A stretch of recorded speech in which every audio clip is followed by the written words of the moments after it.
સ્વાગત છે આપણું ફંડ મેનેજરના ફંડાની અંદર. અત્યારે આપણી સાથે આજે ચર્ચામાં જોડાઈ રહ્યા છે ફોર્ટ કેપિટલના સિનિયર ફંડ મેનેજર પરાગ ઠક્કર. પરાગજી, સ્વાગત આપનું સીએનબીસી બજારમાં. અને ખાસ કરીને જો શરૂઆત આજે એક બજારના એ એંગલથી કરવી છે, કારણ કે અત્યાર સુધી આપણે બજારમાં એક સારી એવી રિકવરી રેલી જોઈ છે. સ્થાનિક સ્તરો પર આપણને એક સારા સંકેતો મળી રહ્યા છે, પરંતુ ફરી પાછી એક વખત વૈશ્વિક પરિસ્થિતિ થોડીક આપણને વણસતી દેખાઈ રહી છે. જે પ્રકારે ઇઝરાયલ ઈરાન વચ્ચેના હુમલાની વાત છે, એને લઈને હવે થોડોક અહીંયાથી તણાવ વધી શકે છે. અને એને લઈને આજે આપણે જોઈ રહ્યા છીએ ન માત્ર ભારતીય બજારો પરંતુ વૈશ્વિક બજારોથી જે આપણને સંકેતો મળી રહ્યા છે એ પણ થોડાક ઘટાડા તરફીના મળતા દેખાઈ રહ્યા છે. અને બીજી તરફે ક્રૂડ, સોનું એ બધા પણ પોતાના સંકેતો ખાસ કરીને આજે દર્શાવી રહ્યા છે. કઈ રીતે હવે આ પરિસ્થિતિની અંદર આપણે ધ્યાન રાખીશું, અને આ બધાની વચ્ચે ભારતીય બજાર માટે શું તમે અત્યારે મત રાખી રહ્યા છો? તમે એકદમ સાચું કહ્યું કે રોજ એવરી ડે કોઈને કોઈ ફેક્ટર આવીને બજારની કરંટ પોઝિશન, જ્યારે કે ઇન્ડિયાનું મેક્રો મારી હિસાબે ઇન્ડિયા વર્લ્ડનું સૌથી બેસ્ટ મેક્રો છે અત્યારે. તે છતાં બી આ પ્રોબ્લેમ થઈ રહ્યો છે. અને આજનો જે પ્રોબ્લેમ છે બેસિકલી ક્રૂડ ઓઇલનો, એ ક્રૂડ ઓઇલ જો વધતું રહે, આ સ્ટ્રેટ ઓફ હોર્મુઝમાં સપોઝ કંઈ પ્રોબ્લેમ થઈ શકે ઈરાન દ્વારા, તો એ એક મોટો પ્રોબ્લેમ થઈ શકે. અને એને કારણે જ અમે લોકો એઝ અ ફંડ મેનેજર અમારી એ જ રણનીતિ છે કે કમસે કમ 10% કેશ પર રહેવો, જેથી કરીને આવી કોઈ મોટી મુસીબત આવી જાય બજારમાં તો તમારી પાસે કેશ હોય અને ઇન્વેસ્ટરના એટલા પૈસા પ્રોટેક્ટ થઈ જાય. અને બાકી તો તમે તમારા હાથમાં એ જ છે કે તમે અક્રોસ ધ સેક્ટર સારામાં સારા સ્ટોક સિલેક્ટ કરો, જ્યાં બેલેન્સ શીટ એકદમ સ્ટ્રોંગ હોય, પ્રમોટર એકદમ સ્ટ્રોંગ હોય અને કેશ ફ્લો સ્ટ્રોંગ હોય, ડેટ ફ્રી બેલેન્સ શીટો હોય, અને જેમાં નિયર ટર્મ અને મીડિયમ ટર્મ સારા ટ્રિગર્સ હોય અર્નિંગ ગ્રોથ માટેના. તો બેસિકલી જેમ અત્યાર સુધી 100% એવું લાગતું હતું કે ડોમેસ્ટિક ફોકસ સિક્લિકલ્સ જ રહેવા જોઈએ, જેમ કે મેં પાસ્ટમાં બી કહ્યું છે કે સિમેન્ટ, એનબીએફસીઝ, આ બધા અમારા મેઇન સેક્ટરો છે. પણ તે છતાં પણ અમે આઈટી જેવા સેક્ટરમાં પણ અમારી પાસે વિપ્રો, ટીસીએસ, એચસીએલ ટેક, એમ્ફેસિસ જેવા શેર્સ છે. અને જે આવા ટાઈપે ડિફેન્સિવ કામ કરે છે. આજે તમે જોયું હશે કે આઈટીના શેર નથી ઘટ્યા, કારણ કે રૂપી બી ડેપ્રિશિએટ થયો છે ગ્લોબલ ચિંતાઓને લઈને. તો બેસિકલી એ લોકોને માર્જિન કુશન મળી જાય. પ્લસ અમારી જે ચેનલ ચેક છે એમને એમ કહે છે કે અમેરિકાની કંપનીઓ બી એપ્રિલ અને મેમાં બહુ કોશિયસ હતી, બેકફૂટ પર હતી આ ટ્રમ્પ ટેરિફ રિલેટેડ અનસર્ટિને કારણે. પણ આઈ થિંક 15મી મે ઓનવર્ડ્સ ઘણી બધી એક્સપોર્ટ કંપનીઓ સાથે અમે વાત કરીએ છીએ ત્યારે સમજ પડે છે કે હવે અમેરિકન કંપનીએ બી એક્સેપ્ટ કરી લીધું છે કે આ વોલેટિલિટી રહેશે, અને ઘણી જગ્યાએ ડીસ્ટોકિંગ ચાલતું હતું ત્યાં રીસ્ટોકિંગ ચાલુ થઈ ગયું છે. તો બેસિકલી એટલે અત્યારે કોઈ એક જ પર્ટિક્યુલર સેક્ટર પર બહુ એગ્રેસિવ રહેવા કરતા બધા જ સેક્ટરોમાં સારામાં સારી કંપનીઓ સિલેક્ટ કરી અને 10% પોર્ટફોલિયોમાં કેશ રાખી એ રીતે બેલેન્સ પોર્ટફોલિયો ચલાવવું જોઈએ. કારણ કે જેમ તમે કહ્યું એમ કે ગમે ત્યાંથી કોઈ નવી મુસીબત તો આવી જ શકે એમ છે એવરી ડે માર્કેટ, અને market is at a higher level also. એટલે જો માર્કેટ અત્યારે ઉપરના સ્તરે છે, બીજી તરફ અનસર્ટેનિટી એટલે કે અનિશ્ચિતતાઓ વધતી જોવા મળી રહી છે. એટલે એક બેલેન્સ અપ્રોચ રાખવો જોઈએ તમારે અત્યારની પરિસ્થિતિમાં બજારમાં. અને ખાસ કરીને થોડું ઘણું કેશ પણ હાથમાં રાખો, એટલે જ્યારે બજાર નીચે આવે ત્યારે તમે થોડું અહીંયાથી ખરીદારી પણ કરી શકો. એટલે આ બાબતને અહીંયાથી ખાસ કરીને આપણે ધ્યાન રાખવી જોઈએ, એટલે એના પર તો એક નજર રહેશે. બીજી તરફ તમારી પાસેથી એ પણ ચર્ચા કરવી છે પરાગજી, કે જો આપણે ખાસ કરીને જેમ તમે પણ કહ્યું ભારતીય મેક્રોઝ આપણને એક મજબૂત જોવા મળી રહ્યા છે. અને જે પ્રકારની આપણને અત્યારે Q4ની અર્નિંગ સિઝન આવતી જોઈ છે, ત્યારબાદ પણ આપણને જે અમુક મંથલી અપડેટ આવતા જોવા મળ્યા છે, આ બધા એક સંકેત તો સારા છે. પરંતુ ખાસ કરીને અત્યારના જે વેલ્યુએશન છે માર્કેટના, અને ઓવરઓલ એક મિડ કેપ લાર્જ કેપની અંદર જો આપ થોડુંક વધારે ડિટેલમાં આપણે જઈએ તો કઈ રીતે વેલ્યુએશન માર્કેટના લાગી રહ્યા છે? કારણ કે આપણે હજી તો મે મહિનો કે એપ્રિલ મહિનાની અંદર આપણે જોયું હતું 21,000ના એક નીચલા સ્તર બનાવ્યા બાદ આપણે 25,000 સુધી ફરી પાછા પહોંચ્યા છીએ. તો અત્યારે તમને વેલ્યુએશન કમ્ફર્ટ લાગી રહ્યા છે બજારની અંદર? વેલ્યુએશન કમ્ફર્ટ તો તમે એમ કહી શકો કે તમે ખાલી જૂન ક્વાર્ટર જોતા હો અથવા સપ્ટેમ્બર ક્વાર્ટર જોતા હો તો ડેફિનેટલી અર્નિંગ ગ્રોથ એટલો બધો સારો બેન્કિંગ, એફએમસીજી, ઓટો એ બધામાં નથી. એટ ધ સેમ ટાઈમ સિમેન્ટમાં ઓફકોર્સ જાન્યુઆરી ફેબ્રુઆરી માસમાં પીક ડિમાન્ડ હોય, પછી આ વખતે મોન્સૂન બી જલ્દી શરૂ થયું તો થોડી ડિમાન્ડ ઘટી છે, પણ પ્રાઇસિંગ એન્વાયરમેન્ટ ઘણું સારું છે. ગઈકાલે પરમ દિવસે જ આઈ થિંક શ્રી સિમેન્ટના પ્રમોટરે કીધું કે દે આર ટાર્ગેટિંગ 1400 રૂપિયા પર ટન ઇબિટા ફોર FY26, જે ગયા વર્ષે લોકોનો 1080 હતો. ઇવન અલ્ટ્રાટેકમાં આપણને બહુ સારો સુધારો જોવા મળશે ઇબિટા પર ટનમાં, બીકોઝ જે લોકોએ નવી કેપેસિટી એક્વાયર કરી છે, ઇન્ડિયા સિમેન્ટ અને કેશોરામ, એનો ઇબિટા જે બહુ જ ઓછો હતો એ હવે અલ્ટ્રાટેકના લેવલ પર ધીરે ધીરે આવશે. એટલે તમને બહુ સારો ડેલ્ટા જોવા મળશે. પ્લસ અલ્ટ્રાટેકે કહ્યું છે કે 300 રૂપિયા પર ટનનું કોસ્ટ સેવિંગ કરશે. તો થોડું મીડિયમ ટુ લોંગ ટર્મ કરું તો સિમેન્ટ સેક્ટરમાં સૌથી મોટો ડેલ્ટા મને જે અર્નિંગમાં દેખાય છે સિમેન્ટ સેક્ટરમાં દેખાય છે. બેન્કિંગ ઓફકોર્સ વેલ્યુએશન ઘણા સસ્તા છે બેન્કિંગમાં, પણ બેન્કિંગમાં 1-2 ક્વાર્ટરના રિઝલ્ટો થોડા ઠંડા જ આવે છે, કારણ કે ક્રેડિટ ગ્રોથ ઓછો છે, પ્લસ આટલા બધા રેપો રેટ કટ થયા છે તો નિમ કમ્પ્રેશન બી થશે. પણ બીકોઝ આરબીઆઈએ જે બઝુકા આપ્યું હતું કે 100 બીપ CRR કટ કર્યું હતું, જે બહુ સરપ્રાઇઝિંગ હતું, જે ડ્યુરેબલ લિક્વિડિટી 2.5 લાખ કરોડની એમણે સિસ્ટમમાં નાખી દીધી, જેને કારણે મારા હિસાબે Q4 સુધીમાં આ જે માર્જિન કમ્પ્રેશન છે એમાંથી ઘણું ખરું રિવર્સ થઈ જશે. સો બેઝિકલી બેન્કિંગમાં મારી રણનીતિ એ રહેશે કે જૂન ક્વાર્ટર કે સપ્ટેમ્બર ક્વાર્ટરના રિઝલ્ટમાં જો નરમાશ આવે તો ડેફિનેટલી લઈ શકાય. ઓફકોર્સ જીઓપોલિટિકલ ટેન્શન ધ્યાનમાં રાખીને કરવું પડશે. જો ક્રૂડ ઓઇલ ખૂબ વધી જાય તો આખી ઇકોનોમી માટે એક પ્રોબ્લેમ છે. પણ બીકોઝ ઓઇલ $65 આપણે શરૂ કર્યું છે, તો 80 સુધી પણ જાય તો મને એવું નથી લાગતું કે ઇન્ડિયાના મેક્રોમાં બહુ મોટા ચેન્જીસ આવે. પણ જો 80-85 ની ઉપર જઈને જો સ્ટેડી થઈ જાય તો આપણે જે અત્યારે ઇન્ડિયાનું મેક્રો એકદમ બેસ્ટ લાગી રહ્યું છે, fiscal deficit, current account deficit, બધી દ્રષ્ટિએ કે ઇન્ફ્લેશનની દ્રષ્ટિએ, એ બધી દ્રષ્ટિએ જે એકદમ અત્યારે ઇન્ડિયાનું મેક્રો સૌથી બેસ્ટ લાગી રહ્યું છે, એ થોડું એ પિક્ચર બગડી જશે જો ઓઇલ 80-85 ની ઉપર જઈને સ્ટેડી થાય.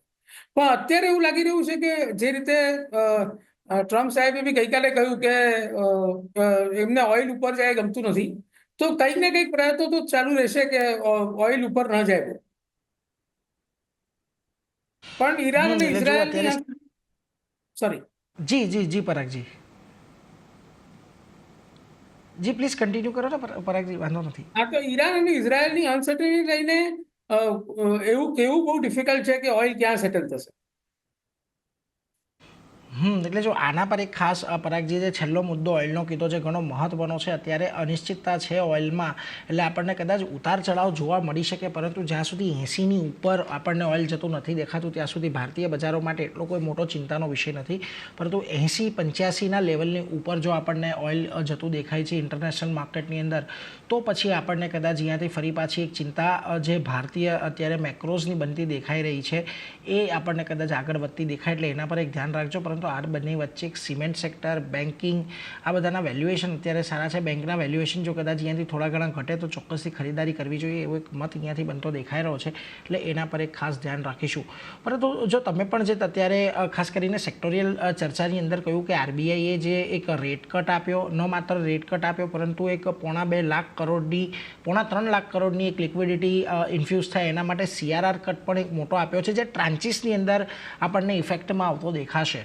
પરંતુ તમને લાગે છે આનાથી, આ રેટ કટથી ખાસ કરીને જે અન્ય સેક્ટર છે રેટ સેન્સિટિવ સેક્ટર્સ, હમણાં નહીં પરંતુ એક લાંબા ગાળાનો જો વ્યૂ લઈએ તો ત્યાં થોડીક એક નજર રાખવી જોઈએ. દાખલા તરીકે રિયલ એસ્ટેટની અંદર આપણે એક પોઝિટિવ ઇમ્પેક્ટ કદાચ આવતી જોવા મળે કે જે અફોર્ડેબલ સેગમેન્ટની અંદર આપણે છેલ્લા ઘણા સમયથી એક સુસ્ત માંગ જોઈ રહ્યા હતા, ત્યાં કદાચ આપણને કોઈ ફરક આવતો જોવા મળે, કે પછી કન્ઝ્યુમર ફાઇનાન્સ ને રિલેટેડ આપણને એક સારી લિક્વિડિટી આવતી જોવા મળી શકે છે. તો તમને લાગે છે કે આ બધા સેક્ટરને પર પણ એક વોચ આઉટ રાખીએ અત્યારની પરિસ્થિતિમાં, જો આપણને આ બધી પરિસ્થિતિ કદાચ કોઈ બહુ વધારે વણસતી ન દેખાય તો અહીંયા પણ એ તમને લાગે છે એક સારી ગ્રોથ માટેની શક્યતાઓ બનેલી છે? ઠીક, રિયલ એસ્ટેટમાં અમારા ફંડમાં બી અમારી પાસે ઓબેરો રિયાલિટી, આર્કેટ ડેવલપર્સ અને ઘણા બધા સ્ટોક્સ અમે ટેકિંગ અ વ્યૂ કે રેટ કટ થવાનો જ છે અમે લીધા હતા. પણ એક જ વસ્તુ થઈ છે કે because of the rate cut અને because of aggressive rate cut by RBI, which is a commendable step I would say, પણ એને કારણે ઘણી રેલી બી થઈ ચૂકી છે. એક મહિનામાં અમુક રિયલ એસ્ટેટ શેરોએ 25% રિટર્ન આપ્યું છે. એટલે હું પણ of course from long term perspective જો આ શેરો ઘટે તો ડેફિનેટલી ધ્યાનમાં રાખી શકાય. જેમ તમે કહ્યું એમ રેટ સેન્સિટિવ છે, ખૂબ જ ફાયદો થશે. વચ્ચે જો આ ઓઇલને રિલેટેડ ઇન્ફ્લેશન જો પાછું ના આવ્યું અને આ ઈરાન ઇઝરાયલની પરિસ્થિતિ વધારે ન વણસી તો મારી હિસાબે સેકન્ડ હાફમાં consumption, whether it is real estate, whether it is auto, બધામાં સારું ડિમાન્ડ નીકળવી જોઈએ. કારણ કે રેટ ઘટી જશે, ઈએમઆઈ ઘટી જશે, તો ડેફિનેટલી એટ સમ કરેક્શન આ બધા સ્ટોક્સ ફરીથી જોવાલાયક અથવા લેવાલાયક બની જશે. એટલે આ બધા સેક્ટર પર એક નજર તો રાખીશું, પરંતુ ઘટાડે ખરીદદારી કરવી જોઈએ. અત્યારે થોડી ચિંતાઓ છે, એને લઈને નજર રાખતા રહેજો આ બધા સેક્ટર પર કે જ્યાં આગળ આપણને આ વ્યાજદર કાપની એક અસર આવતી દેખાશે, એટલે એના પર એક ખાસ ફોકસ અહીંયાથી રાખતા રહીશું.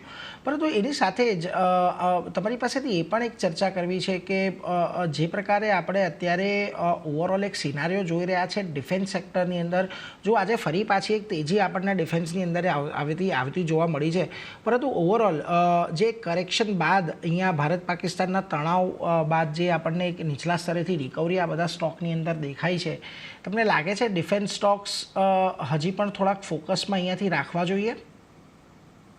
સિલેક્ટિવ ડિફેન્સ સ્ટોક્સ જેમ કે HAL, BEL છે, કે ટુ સમ એક્સટેન્ટ હું L&T પણ એમાં કહીશ, કારણ કે L&T બી ઘણું મોટું એનાઉન્સમેન્ટ કર્યું છે ડિફેન્સ માટે કરીને. તો એ બધા શેર સારા જ છે, ખાલી વેલ્યુએશનનો એક કન્સર્ન છે એમાં કે અત્યારે ઇન્ડિયા પાકિસ્તાનનો પ્રોબ્લેમ થયો, પછી હવે ઈરાન ઇઝરાયલ થયું, દુનિયાના કોઈને કોઈ ખૂણામાં કંઈ ને કંઈ રશિયા યુક્રેન ચાલતું હતું, પાકિસ્તાને એનું ડિફેન્સ બજેટ 20% વધાર્યું, કોઈને કોઈ એવા ન્યૂઝ આવ્યા જ કરે છે જેનાથી ડિફેન્સ સેક્ટરમાં ખૂબ જ મોમેન્ટમ બિલ્ડઅપ થઈ રહ્યું છે. જનરલી મારો પોતાનો પર્સનલ વ્યૂ એવો હોય છે કે જ્યારે આટલું બધું મોમેન્ટમ હોય અને દુનિયા જ્યાં જાઓ ત્યાં કોઈ પણ મિટિંગમાં ખાલી એક જ ચર્ચા થતી હોય કે ડિફેન્સમાં શું કરવાનું, ત્યારે જનરલી આઈ સ્ટે અવે. સો અમારી પાસે હતા ડિફેન્સ શેરો, પણ અમે પ્રોફિટ બુક કરી લીધો છે. એટલે જુઓ, ખાસ કરીને જી પરાગજી, આઈટીની ચર્ચા ક્યાંય નથી, કોઈ મિટિંગોમાં નથી, ક્યાંય તમે વિપ્રો, ક્યાંય તમે TCSના નામો નહીં સાંભળો. તો ત્યાં મારા હિસાબે ઇન્ટરેસ્ટિંગ ઓપોર્ચ્યુનિટી થઈ રહી છે. જી, હું આઈટી પર આવવાનો જ હતો આના પછીના સવાલમાં, પરંતુ જે ડિફેન્સ પર પરાગજીએ કહ્યું ખાસ કરીને કે અહીંયાથી પ્રોફિટ બુક અત્યારે કરી લેવો જોઈએ, કારણ કે વેલ્યુએશન થોડા વધી ગયા છે, એટલે એના પર એક ખાસ ધ્યાન રાખજો. અને આપણે આઈટીની વાત કાઢી છે તો એના પર પણ એ લઈ લઉં, કારણ કે જો આપણે Q4ની અંદર અહીંયા પરિણામો મિડ કેપ આઈટીમાં સારા હતા, પરંતુ લાર્જ કેપમાં એટલા સારા નહોતા આવ્યા. પરંતુ છેલ્લા 3-4 દિવસથી જે આપણે ન્યૂઝ ફ્લો જોઈ રહ્યા છે, ઇવન છેલ્લા 2 અઠવાડિયાની જો હું વાત કરું તો ઘણી બધી લાર્જ કેપ કંપનીઓ નવા ઓર્ડર્સ મેળવી રહી છે, નવા કરારો ખાસ કરીને કરી રહી છે. HCL ટેકે આપણે સમાચાર જોયા હતા કે હમણાં તિરુવનંતપુરમની અંદર એક નવા આખા સેન્ટરની એક સ્થાપના કરી છે AI ડ્રીવન એના માટે, અને ઘણા બધા કરારો વિપ્રોની અંદર, ઇન્ફોસિસની અંદર પણ થતા જોવા મળ્યા છે.